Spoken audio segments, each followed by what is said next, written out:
So my research question relates to whether or not the cognitive benefits of playing video games are worth the kind of physical withdrawals. Okay, so some benefits to playing video games is that you have a better like adaptation to like different lights, different contrasts of lighting, and that you'll be able to react faster to certain things. You'll also be able to handle pressure extremely well. You're often put in pressure-filled situations, and that you're able to think outside of the box in different ways and to manipulate kind of game features that are either errors or just that people don't know much about. And so I just want to talk about, so in this game, it's called Counter-Strike Global Offensive. It's, so between the store, if the opponent was to run across the doors, you'd have about 150 to 200 milliseconds to react, and that would mean that the average person's reaction time is about 350 milliseconds, and usually about every player you come across is able to hit this shot. Just that as we play the game over and over, we're able to build up this skill. Okay, so this is a video of just kind of like, just to represent right here, just thinking outside of the box. It's going to be an eighth round. Lars will open the door. By the way, it's a sound cue given to MIBR. And oh, how good was that? You shot the window to cancel out the sound so that the opposite team wasn't able to hear them. The upper window's been broken, and he's going to find a free kill because of it. He might find two. No, the trigger discipline not there, and he will shut down Zarko Fallen. Just goes to show you his play style, his characteristics. He really doesn't give a damn.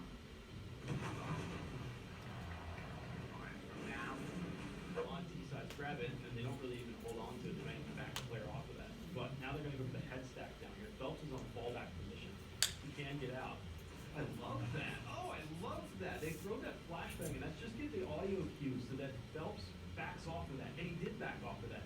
But it's a flashbang that's not going to blind you as you come down into that position. So that's a nice little beautiful flash.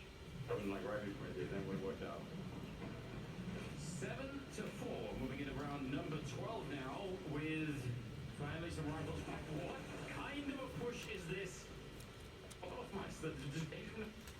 So just an example of just that of how of how players are able to manipulate certain game features. And then this is just a video that I included in my essay.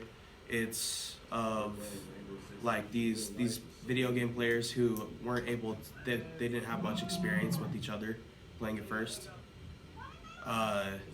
and they played against U.S. soldiers who have been working and training in situations like these for like 4 to 5 years, and just they were able to apply certain skills that they've enhanced over the years that they've been playing video games to at least get around on them. Double back, fastly, over the roads. I'm dead. You left side, get to the objective. You guys, that mine car, left side.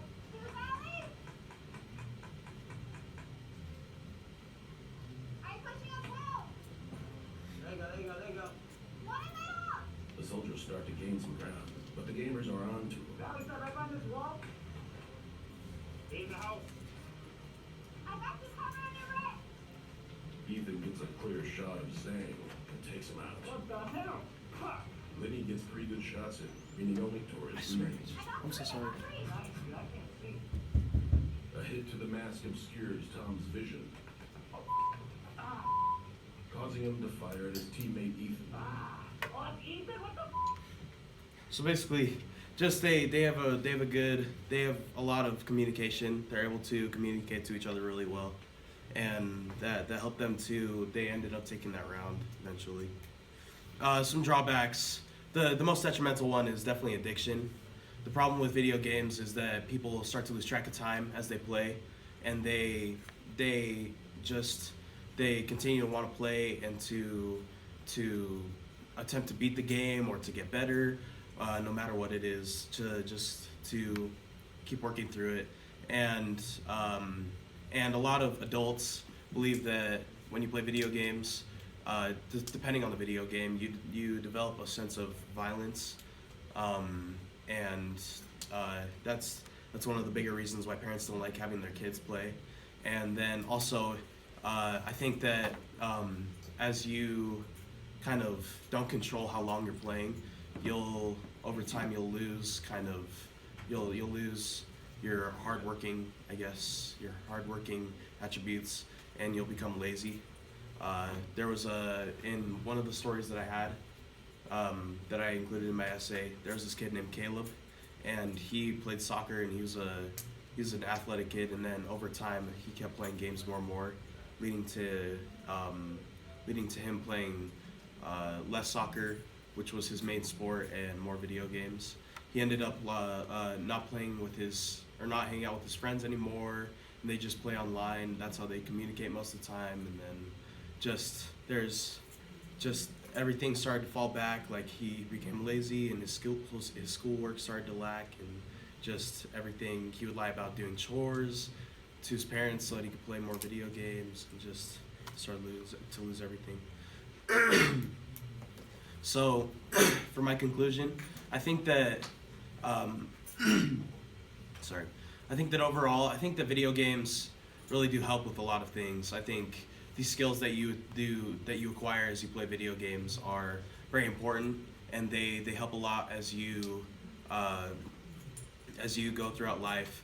But I think that the negatives are really bad, and that's the bad part, is just to have that addiction, to become lazy.